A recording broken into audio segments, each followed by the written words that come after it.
190টা আসন দিয়ে 285টা মোকাবেলা করা যথেষ্ট কঠিন। তো সেই বাস্তবতায় দেখা যাচ্ছে যে এখানে জোট করে জামাত অনেকটা জটের মধ্যে পড়ে গেছে। এইমাত্র টেলিভিশনের খবরে দেখছি, স্ক্রলে আসছে 2-1 দিনের মধ্যেই 11 দলের আসন সমঝোতা স্পষ্ট হবে। আসলে এই বিলম্বের কারণ কি? বিলম্বের কারণ নানা রকম জটিলতা। বিভিন্ন জনের প্রার্থিতা থাকছে না, বা কার প্রার্থিতা শেষ পর্যন্ত টেকে এটাও বোঝা যাচ্ছে না। একটা জটিল সমীকরণ। আর সবচেয়ে বড় কথা হলো যে কেউ ছাড় দিতে চাইছে না।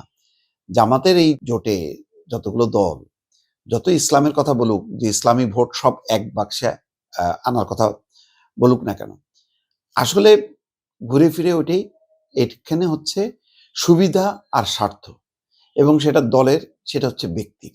এই এতগুলো ব্যক্তি এবং দলের স্বার্থ যুক্ত করতে যে আদর্শিক সামগ্রিকভাবে যে এই কথাটা নাহিদ ইসলাম বা অন্যরা বলছেন যে তুলনামূলকভাবে বিএনপির চেয়ে বিচার এবং সংস্কারের ব্যাপারে জামাত অনেক বেশি প্রতিশ্রুতিশীল, বিষয়টা তা না। বিষয়টা হচ্ছে আমার সুবিধা। বিএনপির ওখানে গেলে 5টা 6টা বা 10টা, আর জামাতের ওখানে গেলে আমি পাবো 30টা। তো তাদের মনে হচ্ছে এনসিপির যে সেখানে তাদের অবস্থানটা দ্বিতীয় অবস্থানে থাকবে, কিন্তু দেখা যাচ্ছে যে দ্বিতীয় অবস্থানে তো নাই, তৃতীয় অবস্থানে। এটা নিয়ে একটা গোলযোগ। ইসলামী আন্দোলন মনে করে তাদের 150 আসনে তাদের ভালো প্রার্থী আছে, এবং এই হাত পাখার একটা বিজয় বেশ নিশ্চিত।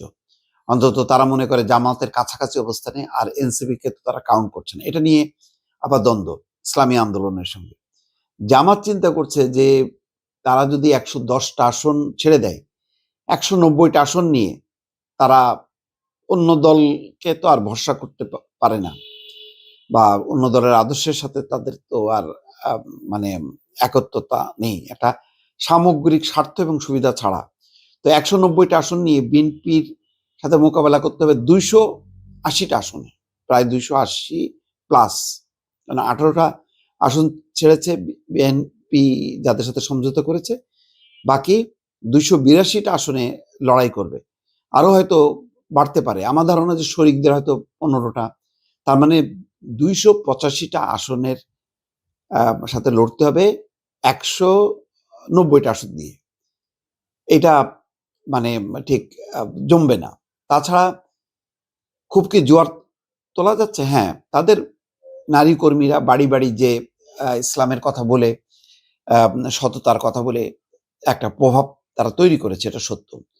তরুণদেরও একটা অংশ মনে করে যে তারা তো আর তাদের সামনে অতীতের হাসিনা খালেদার সেই রাজনীতি দেখেনি।